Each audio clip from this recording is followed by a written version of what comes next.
सवालों लेकर हाजिर हूं, जो कहूंगा सच कहूंगा। उत्तर प्रदेश में 69,000 सहायक शिक्षकों की भर्ती प्रक्रिया एक बार फिर अधर में लटक गई है। पिछले महीने ही कट ऑफ के मामले पर अदालत से राहत मिली थी सरकार को, और अब सवालों को लेकर अदालती पेच फंस गया है। नतीजा यह है कि इलाहाबाद हाई कोर्ट की लखनऊ बेंच ने शिक्षकों की भर्ती प्रक्रिया पर अंतरिम रोक लगा दी है। हाई कोर्ट की लखनऊ बेंच का यह फैसला योगी सरकार के लिए एक बहुत बड़े झटके के तौर पर देखा जा रहा है, क्योंकि कट ऑफ का विवाद खत्म होने के बाद योगी सरकार सहायक शिक्षकों की नियुक्ति के लिए तेजी से आगे कदम बढ़ा रही थी, ताकि कोरोना काल में जल्द ही नियुक्तियां होने से हजारों नौजवानों को राहत दी जा सकेगी। लेकिन योगी सरकार का यह अरमान पूरा नहीं हो पाया। अब सवाल यह है कि आखिर शिक्षक भर्ती प्रक्रिया के ये रोड़े कब खत्म होंगे? आखिर कब तक हजारों युवा नौकरी की आस में यहां वहां भटकते रहेंगे?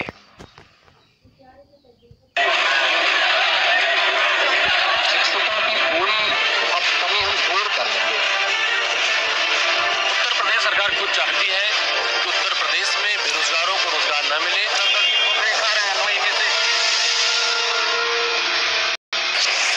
प्रदेश के युवाओं को बेरोजगारी ने जकड़ा, शिक्षक भर्ती प्रक्रिया में फिर हुआ लफड़ा, कानूनी पचड़े और विवाद बना जंजाल, 69,000 शिक्षकों की भर्ती बनी भौकाल। कि हमारे यहाँ शिक्षकों की पूरी अब कमी हम दूर कर लेंगे। अगर हमारे यहाँ न्यायालय की डेट पर डेट नहीं लगती तो 69,000 शिक्षक अब तक हमारे बेसिक शिक्षा परिषद में आ गए होते। उत्तर प्रदेश के मुखिया योगी आदित्यनाथ ने यह बात इसी साल मार्च के महीने में कही थी। उन्होंने साफ साफ कहा था कि अगर अदालत का पेच न फंसता तो अभी तक 69,000 शिक्षकों को नौकरी मिल गई होती। सीएम योगी का यह बयान महज बयान नहीं है, बल्कि एक ऐसा सपना है जो उत्तर प्रदेश के हजारों युवाओं के सपनों को पूरा कर सकता है। लेकिन अफसोस, सीएम योगी और हजारों युवाओं का यह सपना एक बार फिर अधूरा रह गया। 69,000 शिक्षकों की भर्ती का मामला फिर अटक गया है। इलाहाबाद हाई कोर्ट की लखनऊ बेंच ने इस मामले में सुनवाई करते हुए शिक्षक भर्ती पर अगली तारीख तक रोक लगा दी है। जस्टिस आलोक माथुर ने विवादित सवालों पर विशेषज्ञ समिति को अगली तारीख तक तटस्थ राय देने को कहा है। मामले में अगली सुनवाई 12 जुलाई को होनी है। तब तक रिजल्ट पर हाई कोर्ट की रोक लगी रहेगी। अदालत ने विवादित सवालों को यूजीसी की विशेषज्ञों की समिति को भेजकर रिपोर्ट तलब की है। उधर मामले को लेकर अब सियासत शुरू हो गई है। सरकार अभ्यर्थियों के अधिकारों का हवाला दे रही है और विपक्ष सरकार को नकारा बता रहा है। कुछ अभ्यर्थियों को कुछ प्रश्नों के उत्तरों को लेकर के आपत्ति है, इससे गुणवत्तापूर्ण शिक्षा दे सके। दूसरी तरफ 69,000 नौजवानों को रोजगार मिलेगा तो 69,000 परिवारों की व्यवस्था होगी। तो हम बहुत सकारात्मक दृष्टि से आगे बढ़ रहे हैं, लेकिन अब अभ्यर्थियों को अधिकार है, कहीं कोई असंतुष्ट होता है तो न्यायालय जा सकता है। लोग गए हैं। उत्तर प्रदेश सरकार खुद चाहती है कि उत्तर प्रदेश में बेरोजगारों को रोजगार न मिले। वो तरह तरह के हथकंडे अपनाती है, ऐसे अनैतिक कार्य करती है, गलत प्रश्न देती है या ऐसे टेक्निकल चीजें रहती है जिससे कोर्ट लगातार स्टे कर देता है। तो मुझे लगता है उत्तर प्रदेश सरकार की मंशा भर्ती करने की नहीं थी, जिस कारण से ये भर्तियों पर रोक लगा है, कोर्ट ने रोक लगाया है। ये पूरी तरह से उत्तर प्रदेश सरकार का फेलिवर है और बेरोजगारों के लिए उत्तर प्रदेश सरकार की तरफ से अन्याय किया जा रहा है। ये फैसला उस वक्त आया है जब बुधवार को ही कई जिलों में भर्ती परीक्षा की काउंसलिंग होनी थी, लेकिन फैसले के बाद काउंसलिंग को रोक दिया गया। ये पूरा रायता फैलना शुरू कब से हुआ, आइए आपको ये भी समझा देते हैं। 5 दिसंबर 2018 को ऑनलाइन आवेदन प्रक्रिया शुरू हुई थी। 6 दिसंबर से 20 दिसंबर तक ऑनलाइन आवेदन लिए गए। 6 जनवरी 2019 को 800 परीक्षा केंद्रों पर लिखित परीक्षा हुई। कुल 4,10,440 अभ्यर्थियों ने लिखित परीक्षा दी। परीक्षा के बाद सरकार ने भर्ती का कट ऑफ अंक तय किया, जबकि आवेदन के वक्त कट ऑफ अंक तय नहीं किया गया था। सामान्य वर्ग के अभ्यर्थियों के लिए 65%, आरक्षित वर्ग के लिए 60% की अनिवार्यता तय कर दी गई। सरकार के इसी आदेश पर अभ्यर्थियों ने ऐतराज आया। अभ्यर्थियों ने हाई कोर्ट की लखनऊ खंडपीठ में चुनौती दी। खंडपीठ ने 3 मार्च 2020 को तो फैसला सुरक्षित रख लिया था। 6 मई 2020 को हाई कोर्ट ने फैसला सरकार के पक्ष में दिया। सरकार ने काउंसलिंग और नियुक्ति पत्र के आदेश दे दिए, लेकिन हाई कोर्ट की लखनऊ बेंच में दर्जनों याचिकाएं पुनः पहुंच गईं। इस बार याचिकाकर्ताओं ने रिजल्ट में कुछ प्रश्नों की सत्यता पर सवाल खड़े कर दिए। हाई कोर्ट की बेंच ने 1 जून को अपना आदेश सुरक्षित रख लिया था। बुधवार 3 जून को आदेश सुनाया और भर्ती पर रोक लगा दी गई। साफ है कि शिक्षकों की भर्ती का ये मामला शुरू विवादों और आरोपों के लपेटे में रहा है, जिसकी सजा प्रदेश के हजारों नौजवान भुगत रहे हैं। और वैसे ही ये कोई इकलौता मामला नहीं है। बात चाहे पिछली सरकारों की हो या इस सरकार की, कोई कम नहीं है। इसी का नतीजा है उत्तर प्रदेश की 11 बड़ी भर्तियों में 1,60,000 पद फंसे हुए हैं। इसीलिए ये सवाल खड़ा हो जाता है कि साहब, भर्ती प्रक्रिया में कब तक रहेंगे रोड़े और युवा कब तक तले पकौड़े। प्रमोद कुमार, नोएडा, हिंदी खबर। जी, तो ये बहुत महत्वपूर्ण आज का मुद्दा है और ये 69,000 ये नौजवानों और उनके परिवारों का ये जुड़ा हुआ मुद्दा है। आप सब लोगों से मैं आपका सबका परिचय करा दूं। सुरेंद्र मैथानी साहब हमारे साथ हैं, आप कांग्रेस से हमारे साथ हैं, भारतीय जनता पार्टी के यशस्वी विधायक हैं। स्वागत करता हूं मैं आपका। हाकिम लाल बिंद हैं, आप बहुजन समाज पार्टी के विधायक हैं, आप प्रयागराज से हमारे साथ हैं। स्वागत करता हूं भाई साहब आपका। वीरेंद्र सिंह जी हैं, आप कांग्रेस पार्टी के बड़े नेताओं में से एक हैं, आप पूर्व मंत्री हैं, वाराणसी से मेरे साथ लाइव जुड़ रहे हैं। स्वागत आपका। हमारे भाई सुनील सिंह साजन साहब हैं, आप समाजवादी पार्टी के MLC हैं, अखिलेश जी के बहुत करीबी हैं, आप लखनऊ से लाइव हैं। और डॉक्टर महेंद्र नाथ राय, आप प्रदेश वक्ता हैं यूपी माध्यमिक शिक्षक संघ के, और आप लखनऊ से हमारे साथ हैं। आप सभी का मैं स्वागत करूंगा। सबसे पहले सुरेंद्र मैथानी जी, मैं आपके पास आऊंगा। सर, ये क्या है, बार बार सरकार को झटके लग रहे हैं। दीपक सिंह जो MLC हैं कांग्रेस पार्टी के, वो कहते हैं कि सरकार की मंशा ही नहीं है नियुक्ति करने की, ये केवल आई वॉश है, ये केवल जुमला है। देखिए, जहाँ तक कांग्रेस का प्रश्न है तो ये इनकी पॉलिसी अपनी गई है इस प्रकार की राजनीति करने की। हाँ। ये सकारात्मक कुछ देख नहीं पाते हैं। हाँ। और प्रत्येक विषय को राजनीतिक चश्मा चढ़ा करके देखना, उस पर बयानबाजी करना, ये उनकी आदत में है और इस आदत को आम जनता जानती है। इसलिए उसका बहुत ज्यादा बखान करने का भी और चर्चा करने की मुझे नहीं लगता कि आवश्यकता है। अच्छा, जहाँ तक उत्तर प्रदेश के यशस्वी मुख्यमंत्री आदरणीय योगी आदित्यनाथ जी महाराज की बात है, तो हमारे माननीय मुख्यमंत्री जी ने बहुत स्पष्ट मंशा है कि उत्तर प्रदेश में आने वाली पीढ़ी को एक शिक्षा का स्तर ठीक प्रकार से प्राप्त होना चाहिए। वो प्रत्येक प्रकार की चिंता करते हैं, हर वर्ग की चिंता करते हैं, हर आयु वर्ग की भी चिंता करते हैं। उसमें कहीं अगर किसी कम अंक वाले भी छात्र हैं तो उनके लिए भी नौकरियों के दूसरे संसाधन खुलेंगे। मैं मानता हूँ उनको भी काम की आवश्यकता है, उनको भी रोजगार की आवश्यकता है,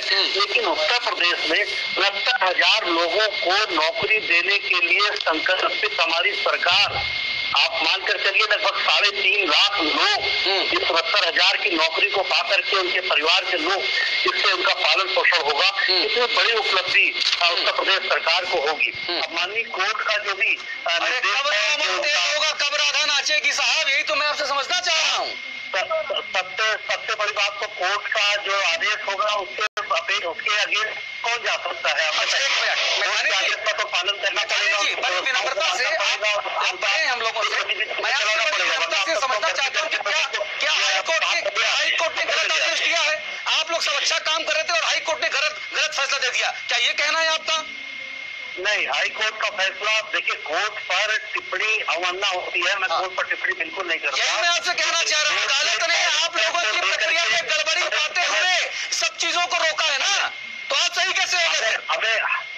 हमें भी उसका कोर्ट समय दे रही है, हमें समय दे रही है, हम भी उसका जवाब देंगे। अब हम भी ये बात बताएंगे कि भाई अगर एक शिक्षा के स्तर को मेंटेन करने के लिए हम इस प्रकार की व्यवस्था को बनाएं तो मुझे लगता है कोई अपना पक्ष कोर्ट पे रख सकते। कोर्ट का जो डिसीजन होगा, कोर्ट का जो निर्देश होगा, हम पालन करेंगे। नहीं तो क्या कोर्ट ने अपना पक्ष नहीं रखा? राघवेंद्र जी क्या कर रहे थे वहाँ पे? अपना पक्ष रखने गए थे ना राघवेंद्र प्रताप सिंह? ये लो तो देश भी अपने पत्र रख रहे हैं, लेकिन अगर और नई नई याचिकाएं भी लग रही हैं, तभी लोगों का, मैं किसी को इस पर विषय नहीं करना चाहता हूँ, सभी के अपने अपने स्तर पर उनकी अपनी याचिकाएं लग रही हैं। रोकने का जो रोकना चाहते हैं उनको अपने पक्ष में, आदमी को स्वतंत्रता है, वो अपने पक्ष में अपनी बात रख सकता है। ठीक है, कोर्ट जो निर्णय देगी अंतर्गत सरकार और उस पर पूरा उसका पालन करेगी। जी महेंद्र राय साहब, मुझे इतना बताइए, अगर जो बातें विधायक जी कह रहे हैं अगर वो सच है तो यानी कि अदालत का जो स्टे है वो गलत है, और अगर अदालत का जो स्टे है वो सही है तो सरकार की पूरी प्रक्रिया में खामी है। इन दोनों में कौन सही है सर? 7850 महेंद्र जी आवाज आ रही है? 9415 आवाज नहीं आ पा रही। चलिए जरा एक बार हम चलेंगे हाकिम लाल बिंद के पास चलेंगे। हाकिम जी, मेरा मूल सवाल जो मैंने महेंद्र जी से पूछा वो सवाल मैं आपसे पूछ रहा हूं। मुझे इतना बताने की मेहरबानी करिए कि ये सरकार बार बार अदालतों में इस तरह की इंसल्ट करवाती है, अपना पक्ष ठीक से नहीं रख पाती है। दीपक सिंह कांग्रेसी हैं, वो कहते हैं कि ये आई वॉश है, जुमला है, इनकी मंशा भर्ती करने की नहीं है। उत्तर प्रदेश सरकार की जो मंशा है ये गरीबों, दलितों, शोषितों, पिछड़ों, बेरोजगारों के प्रति इनकी अच्छी नहीं है। ये खुद नहीं चाहते, ये खुद नहीं चाहते कि भर्ती सुचारू रूप से हो, और उत्तर प्रदेश सरकार आज तक एक भी भर्ती सुचारू रूप से नहीं करा पाई। इसलिए इनकी बेरोजगारों के प्रति मंशा ठीक नहीं है। ये भर्ती खुद ही नहीं कराना चाहते। जी, ये भर्ती खुद नहीं कराना चाहते। सुनील साहब नहीं कराना चाहते। ठीक है सुनील भाई, मेरी आवाज आ रही है? बेरोजगारों को रोजगार नहीं देना चाहते। ये गरीबों की गरीबी को नहीं देखना चाहते। ये केवल इस प्रदेश की जनता को बेवकूफ बना करके, वोट को हथियार करके, वोट ले करके और हमेशा सत्ता में काबिज रहने का प्रयास कर रहे हैं। ठीक है वीरेंद्र जी, आपका क्या पक्ष है? कांग्रेस पार्टी का क्या पक्ष है? देखिए, यदि आप किसी की तरफ से देखेंगे तो सरकारें जब विज्ञापन करती हैं तो उनकी नीति और नियत में दोनों खोट रहता है। ये जनता के दबाव में ये तो निर्णय ले लेते हैं जब बेरोजगारी चरम सीमा पर होती है और बेसिक शिक्षा विभाग से जब दबाव पड़ने लगता है कि आधे से अधिक प्राइमरी स्कूलों को मास्टर नहीं है तो उसके दबाव में विज्ञापन तो दिखा देते हैं, लेकिन विज्ञापन में ही ऐसी त्रुटि कर देते हैं, अपनी प्रक्रिया में जानबूझ के ऐसी त्रुटि कर देते हैं कि लोग उसको अदालत चले जाए और उस प्रक्रिया पर रोक लग जाए ताकि इनका दोषारोपण हट जाए इसके ऊपर से कि वो नियुक्ति न हो जाए। क्योंकि सरकार पूरी तरीके से आर्थिक मामले में खोखली हो चुकी है और बात है कि इतने लोगों को अगर नियुक्ति कर लेंगे तो उसको तनख्वाह आगे देने में कितना खर्च होगा। आप शिक्षा विभाग के बजट को देख लीजिए, लगातार बेसिक शिक्षा विभाग के बजट में कटौती ही हो रही है और किसी भी प्रकार का नया जो है कि नए स्कूल, नया प्लान, नई सोच जो भारतीय जनता पार्टी को बेसिक शिक्षा के मामले में नहीं है। तो ऐसी परिस्थिति में आप खुद अंदाजा लगा सकते हैं कि जब एक बार जो है कि ये शिक्षकों की कमी के लिए जब ये लोग जो है जल्दी से बात कहिए, अपने बहुत सारे लोग हैं भाई वीरेंद्र जी, जल्दी से बात कहिए। जो टेम्परेरी अध्यापक रखे गए थे उन अध्यापकों के हितों को इग्नोर करके, जबकि हाईकोर्ट ने पिछले आदेश में कह दिया था कि इनको 2 बार चांस दिया जाए। ठीक है, और जब सुप्रीम कोर्ट ने 2 बार चांस के लिए कह दिया, लगातार 2 बार चांस दिया जाए, तो इन लोगों ने उसका अनुपालन न करके और वो इस तरीके की कार्रवाई की जिसमें अदालत को हमारे साथ सुनील साजन साहब, मेरी आवाज आपको आ रही है? हाँ अतुल जी, आ रही है थोड़ी जी। सुनील भाई, मैं थोड़ा ऊंचा बोल के आप तक अपनी आवाज पहुंचाने की कोशिश कर रहा हूं। ये सरकार आखिरकार किस तरह का काम कर रही है? बार बार अदालतों में सरकार को इस तरह से फटकार पड़ती है, सरकार के विपरीत फैसला आता है। मैदानी साहब कह रहे हैं कि सरकार जो है वो अदालत में अपना पक्ष रखेगी। अरे 70,000 नौजवानों को रोजगार चाहिए भाई, 2018 से 2020 आ गया भाई, वही सरकारी खाना पूर्ति हो रही है। देखिए अतुल जी, इसमें मैं केवल ये कह सकता हूं कि सरकार की मंशा ही नहीं है किसी नौजवान को रोजगार देने की। हाँ। और अभी इनकी पिछली भर्ती उठा के देख लीजिए जो 68,500 की थी। हाँ। उसमें इस कदर धांधली की, इस तरीके से भ्रष्टाचार किया कि सीबीआई को, माननीय न्यायालय को वो जांच सीबीआई को देनी पड़ी। अभी भी सुप्रीम कोर्ट में वो लंबित है। और मैं ये कह रहा हूं कि ये जो भर्ती है, इसमें देखिए, इसमें कई तरीके का खेल किया है सरकार ने, और जो कमेटी है दोनों ने मिल के किया, ऐसा नहीं है। और इस सरकार ने इस पूरी भर्ती में उत्तर प्रदेश आरक्षण अधिनियम 22 मार्च 1994 जो विधानमंडल में पारित हुआ था, अभी वो भी उत्तर प्रदेश में लागू है, लेकिन इस रिजल्ट में वो नहीं दिखाई देगा। ओबीसी एससी, हमें तो ये नहीं समझ में आता कि आखिर सरकार की मंशा क्या है जी। आप क्यों चाहते हो कि ओबीसी एससी के नौजवानों को बर्बाद करके ही आप मानोगे, उनको परेशान करके मानोगे? और इसमें कमियां देखिए, जो माननीय न्यायालय ने जो बात कही है, इन लोगों ने पहले इसको कटाव पर झगड़ा था, फिर प्रश्न पर झगड़ा था, तो आखिर वो कौन कमेटी है? माननीय न्यायालय ने भी कहा था कि स्पष्ट से आप राय लीजिए कि किस तरीके के सवाल आएंगे। हाँ। ये अब एजेंसियों को काम दे दिया जाता है, उसमें ताल घोल माल होता है सब। तो 2-4 सवाल ऐसे होते हैं जिसमें कम ज्यादा कर सकते हैं। अब आप देखिए, अगर ओबीसी एससी के नौजवानों के साथ कैसा दुर्व्यवहार हुआ इसी रिजल्ट में, और मैं कह रहा हूं अगर आप सरकार ये मान ले कि सवाल गलत है, अगर 2-3 सवाल नंबर 2-3 बढ़ गए तो पूरी मेरिट बदल जाएगी। ठीक है। और जब न्यायालय ने कहा था कि हम 4 तारीख को फैसला दे रहे हैं, रानी जी, तो आपकी आवाज आ रही है? सरकार को आखिर कौन सी ऐसी जल्दी थी इस कोरोना महामारी में कि आपने काउंसलिंग की डेट दे दी? ठीक है। जिन लोगों ने देखा होगा अपना रिजल्ट, जो बहनें हैं छोटे छोटे बच्चे लेकर के कितने किलोमीटर दूर जा रही हैं, काउंसलिंग करा रही हैं, और फिर मामला आकर के कोर्ट में फंस गया। कोर्ट लगातार निर्देश देता रहा, लेकिन ये लोग कोर्ट की मानने को तैयार नहीं है। ठीक है, चलिए। मनमानी करने के लिए उन्होंने ठान रखी है। ठीक है। तो ये मनमानी करने से आखिर आप रोजगार तो दे नहीं पा रहे हैं। ठीक है। और इनके पास एक ही अतुल जी मंशा है, किसी भी भर्ती में आप ओबीसी एससी का नुकसान कैसे कर सकते हैं, इस पर सबसे ज्यादा दिमाग लगाते हैं। सवाल कैसे आएंगे, एक्सपर्टों की कमेटी बनेगी कि नहीं बनेगी, रिजल्ट कैसे आएगा, उससे इस सरकार का कोई लेना देना नहीं है। मैथानी जी, जो सबसे ज्यादा विवादित प्रश्न इस पूरी प्रक्रिया में था, वो था कि नाथ संप्रदाय के प्रवर्तक कौन है? नाथ संप्रदाय के प्रवर्तक कौन है? जिस संप्रदाय का जो उत्तराधिकार है, जो पीठाधीश्वर है, वो आदरणीय मुख्यमंत्री जी हैं।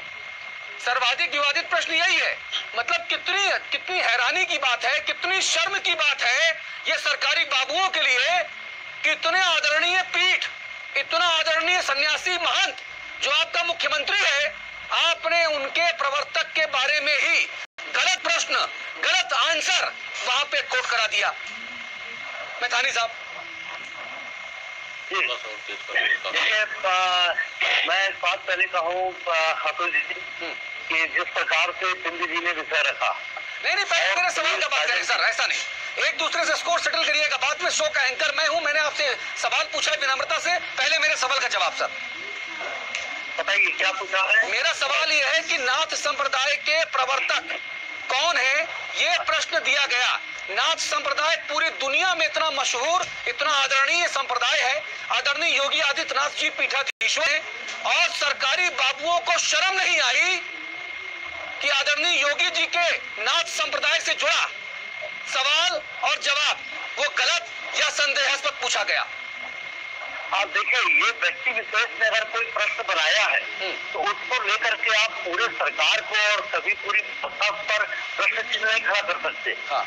फिर अगर कोई भी प्रश्न उसको लगता है, जिसने प्रश्न बनाया वो भी शिक्षक है, जिसने प्रश्न बनाया है उसने अगर किसी भी संप्रदाय और किसी भी विषय को लेकर के अगर उसने जानना चाहा कि अगर अपने मुख्यमंत्री और मुख्यमंत्री जी के इतने बड़े संप्रदाय के बारे में कोई बाबू अधिकारी नहीं जानता है तो उसको तुरंत इस्तीफा देकर अपने घर चले जाना चाहिए। बाबू अधिकारी संप्रदाय गोरखनाथ पीठ पूरी दुनिया में आदरणीय है। एक तो क्या मैंने अतुल जी ये कहा कि इसमें उसने व्यक्तिगत स्तर पर ये बनाया, उसको कोई निर्देश नहीं दिया सरकार ने। उसको कोई बताया नहीं गया कि ये प्रश्न। मैथानी जी आपके पास जानकारी ही नहीं है, मैथानी जी जानकारी ही नहीं है आपके पास। ये जो प्रश्न पत्र बनता है ना, कोई एक व्यक्ति नहीं बनाता सर, पूरी कमेटी बैठती है। डॉक्टर राय मैं सही कह रहा हूँ क्या? बिल्कुल वही कह रहा हूँ डॉक्टर राय गलत कह रहे हैं। आप एक कमेटी अगर 6 लोगों की बैठेगी, 8 लोगों की बैठेगी तो बताइए आप उसको व्यक्तिगत कैसे कह सकते हैं मैथानी साहब? आप उसको व्यक्तिगत कैसे कह सकते हैं? 10 लोगों की कमेटी है अतुल जी, 10 लोगों की कमेटी है। सर ये घर में कोई नौकर रखने वाला मामला नहीं है कि हमने कोई कालू नाम का नौकर रख दिया। उसके बाद वो 10 लोग उसको क्लियर करेंगे ना, लेकिन कोई तो किसान आएगा उसका प्रश्न, कोई अचानक 10 लोगों के दिमाग से निकल के टेबल पे तो आएगा नहीं जी। कोई डॉक्टर महेंद्र नाथ राय आपके पास मैं आऊंगा। डॉक्टर महेंद्र नाथ राय आप हाथ उठाइए जी। हेलो, सुन रहा हूँ मैं। जी डॉक्टर महेंद्र नाथ राय, विधायक जी कह रहे हैं कि ये जो प्रश्न है, ये प्रश्न एक व्यक्तिगत कैपेसिटी पे किसी ने बना दिया। भाई हद हो गई, 69,000 भर्तियों का बना रहा है, हाथ जुड़वा लो। अतुल जी पक्षांतर हो गया, मैं अतुल जी आग्रह पूर्वक कह रहा हूँ, इनको ये पता नहीं कहा कि अगर 10 लोगों की कोई कमेटी है जो महापुरुषों का उनके बारे में लिखा हुआ मैं ये बात कह रहा हूँ कि नाथ संप्रदाय के जो प्रवर्तक हैं उसमें गोरक्षनाथ जी को दर्शाया जा रहा है, जो कि गलत है। दुनिया जानती है कि गोरखनाथ जी के गुरु मत्स्यनाथ जी उस संप्रदाय के प्रवर्तक थे, और यही एक ही नहीं कई प्रश्न गलत है। जैसे ग्लास और सेरेमिक उद्योग का संस्थान कहाँ पे है, तो उसका उत्तर कोलकाता में, लेकिन उत्तर कोलकाता कहीं दिया भी नहीं गया विकल्प में। इसी तरीके से जो संविधान सभा के अध्यक्ष का प्रश्न दिया गया है, उसमें दोनों विकल्प दिया गया, सच्चिदानंद सिन्हा जी को भी, बाबू राजेंद्र प्रसाद जी को।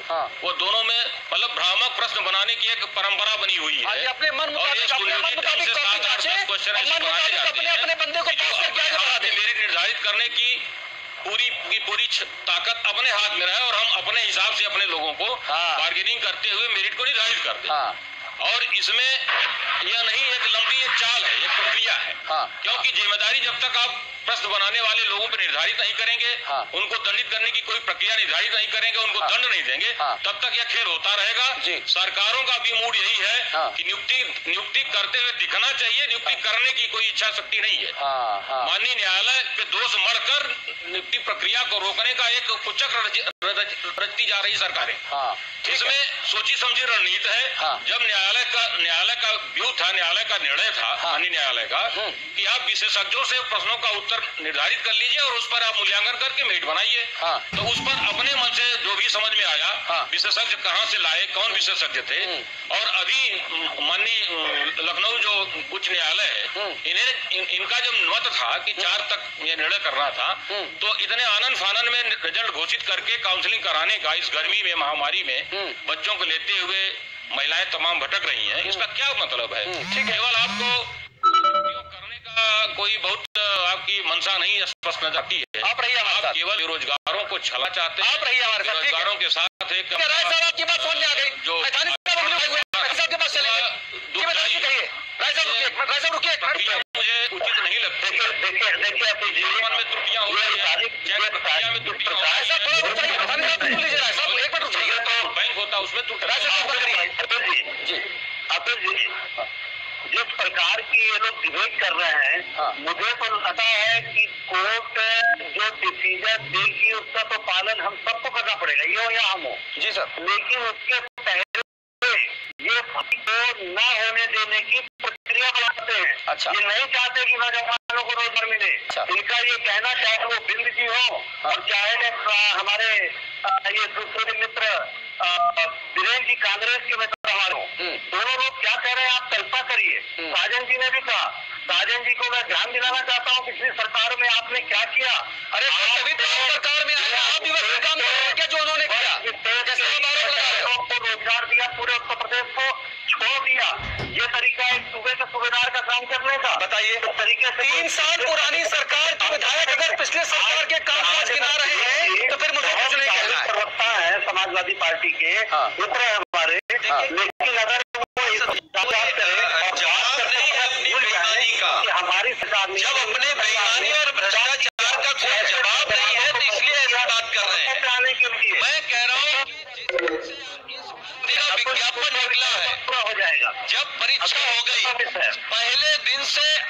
सवाल खड़े हो रहे हैं। आप बताओ, सरकार ने, कमेटी ने किन सवालों का जवाब दिया? आखिर माननीय न्यायालय क्यों जाना पड़ा और माननीय न्यायालय ने क्यों रोक लगाई? आप अपनी बेईमानी नहीं छिपा सकते। आप एक तरफ रोजगार नहीं देना चाहते, फिर नौकरी दे भी रहे हैं तो ओबीसी एससी का नुकसान करके देना चाह रहे हैं। आप आरक्षण खत्म करना चाह रहे हैं, तो आप बताइए ना। समझा दीजिए क्यों। समझाइए साजन जी, समझाइए। खबर नहीं है क्या? अब सुन लीजिए उनको, प्रदेश के पूरे आइए साजन समझाइए इनको, मैथानी जी को। आपे उठा करके देख लीजिए। देखिए मैथानी जी, आप सुनिए, पढ़ा लिखा नहीं मैं आपको समझा रहा हूँ। आप मानते हैं? अरे आप सुनिए, सुन तो लीजिए। जो विज्ञापन डेट है जो वो सितंबर 2018 को निकाली करके जनवरी 2000 जवाब सुनिए। परीक्षा कराई गई। अब परीक्षा जब हुई तो उसी में एक तो परीक्षा में धांधली हुई, एक एक क्लास में सब लोग पास हो गए, ऑडियो भी जारी हुआ, एफआईआर भी हुई। और मैं दूसरी बात कह रहा हूँ, मैं कह रहा हूँ कि ओबीसी के भाई जो अधिनियम मैंने बताया, ये आप या तो ये बताओ कि ये जो 22 मार्च 1994 का अधिनियम पारित है विधानसभा से, आप उसको मानते हो कि नहीं मानते हो? भारतीय जनता पार्टी ये बता दे कि आप ओबीसी एससी का क्या आरक्षण खत्म करना चाहते हो या देना चाहते हो? आप क्यों हक छीनना चाहते हो ओबीसी एससी का? और आप अपने में देखिए ना, आपने कटाव कितना तय किया था पहले, फिर कटाव कितना गया? आप बताइए, आप किसी भी सवाल का जवाब दे सकते हैं। इसी रिजल्ट में ओबीसी एससी का कम से कम 14 से 15 हजार छात्र छात्राओं का नुकसान हुआ है। ठीक है, तो आप कौन सी नीति, कौन सी रणनीति बना रहे हैं? ठाकुर को जोड़ लेता हूँ। आप 60% के आंकड़े उठा करके देख लीजिए। ठीक है, उससे भी बहुत अच्छे हैं बच्चे। मैं नहीं कहता कि 40% वालों का समायोजन नहीं होना चाहिए, उनका भी होना चाहिए।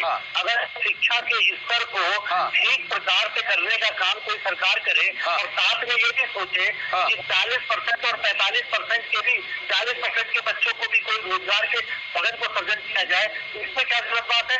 ठीक है, रोजगार होना चाहिए। ठीक है, मैंने सब आपकी बात समझ ठाकुर को मैं जोड़ने की कोशिश कर रहा हूँ।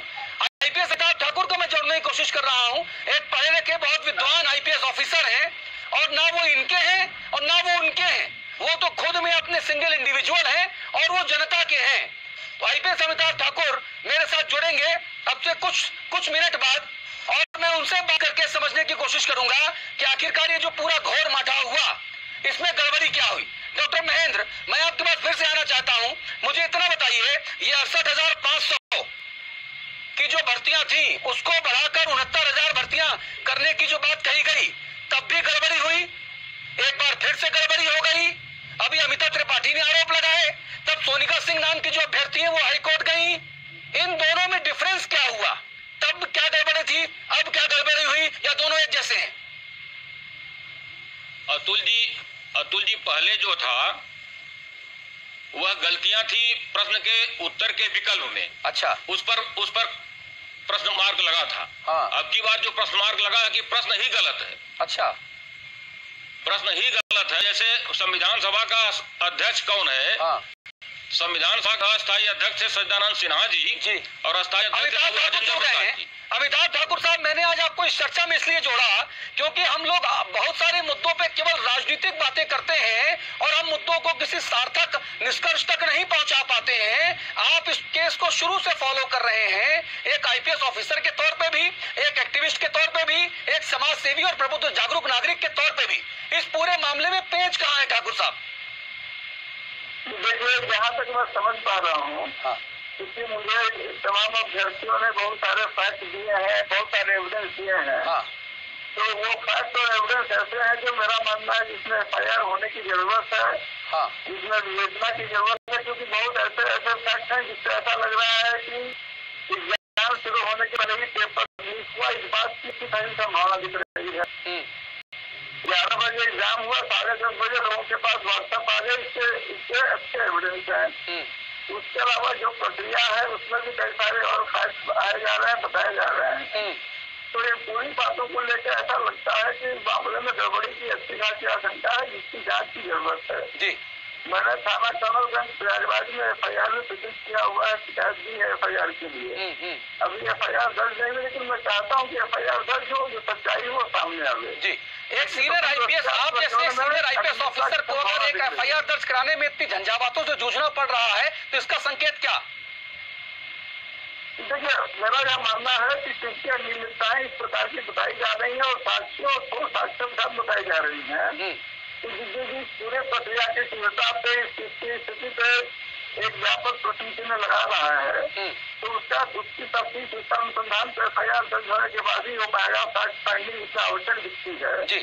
तमाम लोगों को इस जो परीक्षा हुई इसकी सुविधा पे गहन शंका है, और अगर तथ्य भी सामने आ रहे हैं तो इससे FIR किया जाना और जांच किया जाना मेरी निगाह में अत्यंत आवश्यक। अमिताभ ठाकुर साहब, मुझे बताइए इसमें कहाँ पर है, या आपके हिसाब से पूरे कुएं में ही बांध पड़ी है? देखिए, एक तो मुझे जो एविडेंस मिले हैं उनमें जो सबसे ज्यादा क्रूशियल एविडेंस दिया है कि जो परीक्षा हुई उससे पहले उसके पेपर तमाम लोगों के व्हाट्सएप से दिए आने की बात है, इसके एविडेंस है। ठीक है। और कम से कम 1 घंटा पहले, 1 घंटा 1.5 घंटा पहले लोगों के व्हाट्सएप पे जो एक्चुअल पेपर है उसे मिलने के एविडेंस है। ठीक है। Number 1 point. नंबर 2 पॉइंट, जिस समय परीक्षा हो रही थी उस समय भी कम से कम 2 वेबसाइट पे इस बात की खबर छपी है परीक्षा होने से पहले कि पेपर लीक हो गया है। ठीक है। उसके बाद मुझे जो जानकारी उसके हिसाब से कुछ लोग अरेस्ट भी हुए, लेकिन उनका जो केस नहीं फर्दर चल पाया। ये ऐसे हर राष्ट्र जो परीक्षा के पेपर के लीक होने की बात बता रहे हैं, और जाहिर सी बात है कि किसी परीक्षा में पेपर लीक हुआ है तो वो उसकी शिक्षा को मेरा आखिरी सवाल, क्या आपको इसमें किसी शिक्षा माफिया की कारगुजारी लगती है क्या? क्या शासन सत्ता में बैठा कोई उच्च अधिकारी भी इसका हिस्सा हो सकता है क्या? जी देखिए, यहाँ तक मैं समझता हूँ क्योंकि ये बड़ा मामला है, इसलिए इसमें निश्चित रूप से किसी भी स्तर पर किसी की गड़बड़ी की संभावना से इनकार नहीं किया जा सकता है। शिक्षा माफिया के होने की संभावना से बिल्कुल इनकार नहीं किया जाता। मुझे कुछ नाम भी बताए गए हैं, यही चाहता हूँ बातें सामने आए। बहुत बहुत धन्यवाद आपका। हिंद खबर से बात करने के लिए अमिताभ ठाकुर साहब बहुत शुक्रिया।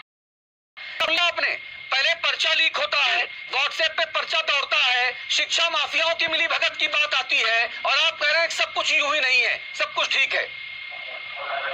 जी, ये सब संभावनाओं पे बात कर रहे हैं, ये भी आपने सुना होगा। सारी संभावनाएं कह रहे हैं मेरे पास सबूत है, बात कर रहे हैं, वो कह रहे हैं सबूत मेरे पास है, FIR कराई हुई है।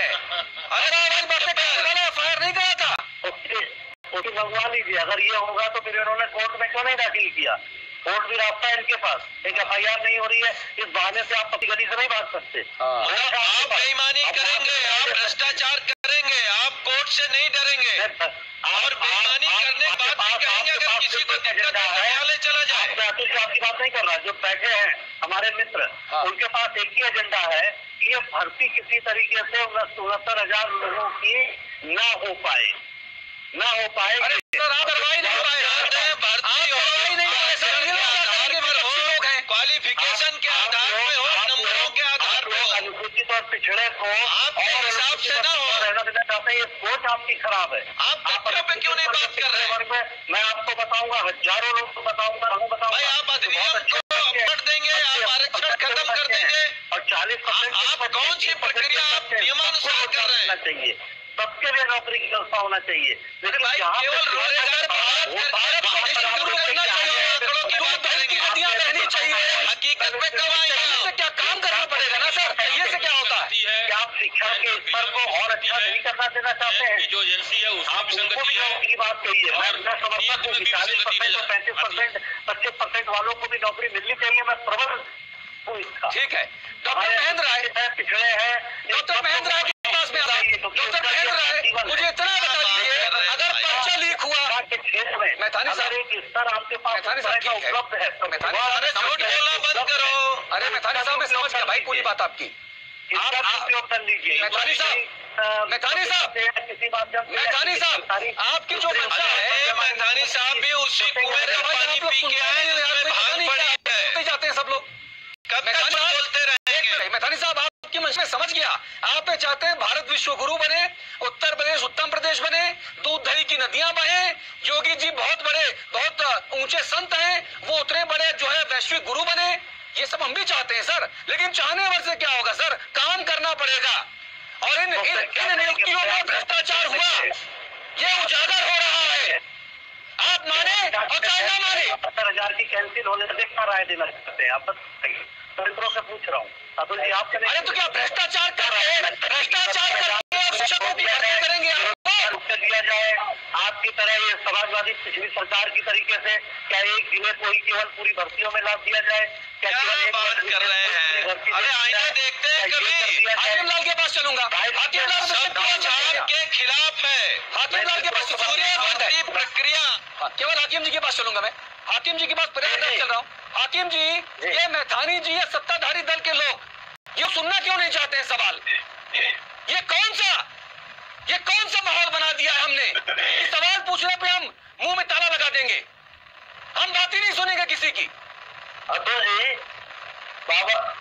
भारतीय संविधान के निर्माता बाबा साहब डॉक्टर भीमराव अम्बेडकर ने कहा था कि देश का संविधान चाहे जितना बेहतर हो, अगर उस संविधान को चलाने वाले लोग बेहतर न हो, वो संविधान बेहतर साबित नहीं हो सकता।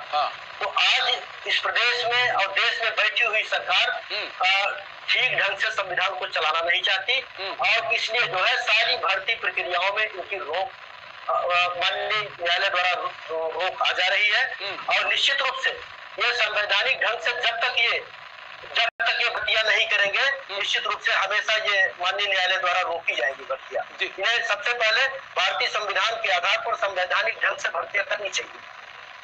ठीक है, वीरेंद्र सिंह साहब, मैं आपके पास आना चाहता हूँ। पूर्व मंत्री हैं, बड़े नेता हैं, आप मुझे ये बताइए आपका अनुभव क्या कहता है? आईपीएस अमिताभ ठाकुर आके सीधे तौर पे कह गए कि उन्होंने कर्नलगंज थाने में एफआईआर दर्ज कराने के लिए एप्लीकेशन डाली है, पुलिस एफआईआर नहीं कर रही। यहाँ पे पत्रकार खबर दिखा दे तो घर खोद के पत्रकार को पकड़ लेते हैं रात में। यहाँ कोई विपक्ष नेता बात कर दे तो उसको ढूंढ के अंदर कर देते हैं। कोई ट्विटर पे कुछ लिख दे, रातों रात पकड़ लेते हैं। सीनियर आईपीएस ऑफिसर एफआईआर कराने कर लगा हो रही, और फिर मैथानी साहब कहते हैं राम राज्य आ गया, सब अच्छा है। आदरणीय मैथानी जी से पूछिए, क्या एक सिपाही कांस्टेबल वीरेंद्र जी बोलेंगे, सबकी आवाज बंद है। देखिए, किसी भी सरकार की एरोगेंसी ये कहती है कि किसी की बात सुनना,